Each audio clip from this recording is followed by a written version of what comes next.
Sorry, everybody. Today's field trip is postponed. I got busy, super duper busy at my day job. So I'll try to take you out tomorrow. I didn't want you moping around the dorms all day. You know, idle hands are the devil's workshop, and I think that's even more so of idle minds. So today I'm going to start a new extracurricular club that you may join for free.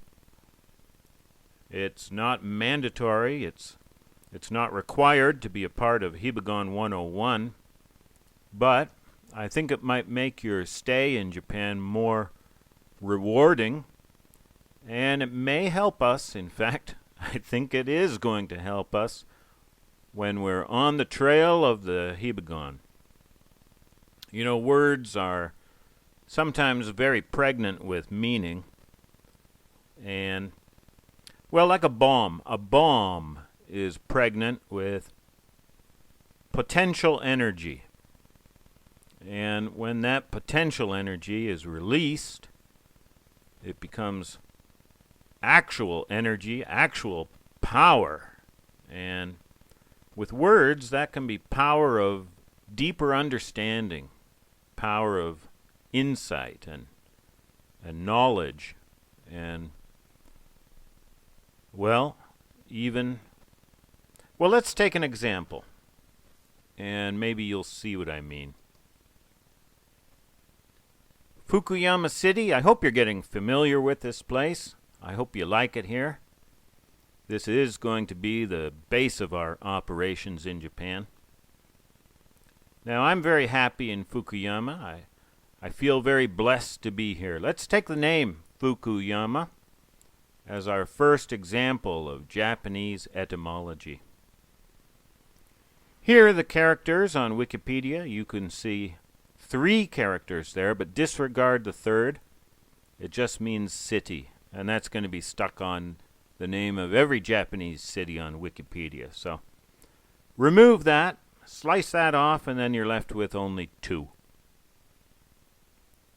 Here they are. Oh, by the way, yes, the flag of Fukuyama is the Batman signal. Okay, here we are with Fukuyama. Nice large characters. You can see them clearly. Let's do the easy one first. On the right, we have Yama. Yama means, maybe you know this already, Yama means mountain. Mountain. And it kind of looks like a mountain. Do you think that's a coincidence? Well, no, it's not a coincidence. The designer, whoever that was, whoever designed these characters, he was doing us a favor here. He was doing us a solid because he thought, you know, why not make the symbol kind of look like the thing in the world that it represents. So, in this case, a mountain. He makes these lines here that kind of look like a mountain. That's going to be easy for us to learn, easy to remember, easy to recognize and read at a glance. It looks like a mountain in our eye, and then our brain says, oh yeah, that's a mountain there. So that's well done, designer. Well done, and thank you. Feeling very grateful to our designer.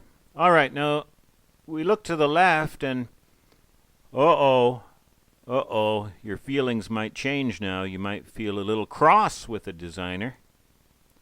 You might feel a little angry and say, come on, designer, this is a real eyeful here. Couldn't you have made this simpler? Well, this is the problem that the designer had. The thing on the left, it is a real thing. This is what it means. It means happiness or blessing. Those are real. You know, you probably felt some real happiness recently. And I hope you felt blessed. We don't feel happy all the time. We don't feel blessed all the time because, well, it's a fallen world. and we're living under the effects of the curse. But the good Lord still does give us reasons to be happy, and He still does bless us. Thank Him. Let's get rid of Yama there. Oh, the name Fukuyama, of course, means happy mountain or blessed mountain. It's a beautiful name. Okay, get rid of Yama. Take Fuku all by itself. Now, break it down. It's made out of 4 parts. 4 parts. You see one tall one on the left side, 3 smaller ones stacked up on the right side. The one on the left, it's all by itself and is bigger than the others. That's probably appropriate, because that symbol means God. God. God is connected with this idea of happiness and blessing. On the right, at the top, you see the horizontal line. Well, what would it mean if you stood it up, if you made it vertical? A vertical single line, right? That would be a 1, the number 1. And that's what it is. It is the number 1. It's just lying down. The Japanese make it lie down. Underneath that, you have a rectangle. That rectangle is supposed to represent a mouth. Now, sometimes a mouth is just a mouth. Sometimes a cigar is just a cigar. But sometimes a mouth means more. Here's an example in English. Let's say you live next door to old Mother Hubbard, and you're watching her out your window there, and you're just admiring the way she does it, and you say, boy, I really respect that old Mother Hubbard. I don't know how she does it. She has so many mouths to feed, and yet she gets her done. Well, when you say old Mother Hubbard has so many mouths to feed, you don't mean just the mouths. Just the mouth only, just the oral cavity only. The mouth there represents the whole person. So sometimes mouth means mouth, sometimes it means man or person. We can do this also with head, right? Before we get on the bus, before we all line up in order of height and get on the tour bus, what do? Well, we always count heads and make sure everyone's there. We don't want to leave anybody behind. And we're not counting severed heads. No, indeed, we're counting the whole person. We're just counting them by the head, and the head represents the whole man or the whole woman. So, mouth here represents a man or a person. All right, the bottom one, you see sort of a crisscrossed square. This does look very much like what it represents. It represents a rice paddy. Could be a rice paddy. It normally is a rice paddy because that's the staple food here, rice. But depending on context, it could be a field or it could be a garden. It means all of those. So rice paddy, field, or garden. All right, put them all together. And the designer of this language is trying to tell us something.